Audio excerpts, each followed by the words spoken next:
శ్రీగంధి కథ ఆశను ఎరుగని ఆత్మవిశ్వాసం. శ్రీగంధి ఒక మంచి విద్యార్థిని.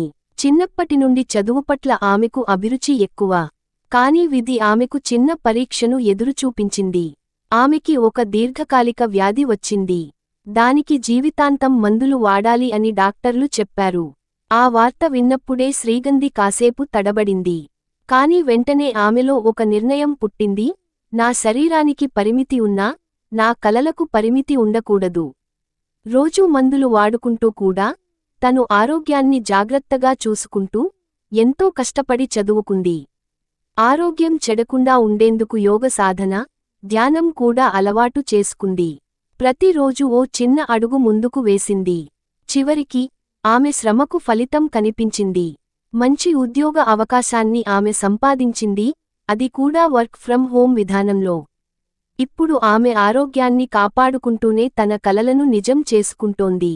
శ్రీగంధి మాకు చెప్పిన సందేశం ఒకటే: సమస్యలు ఉంటే మార్గం ఆగదు. మన విశ్వాసం ఎంత బలంగా ఉందో విజయం అంత దగ్గరగా ఉంటుంది.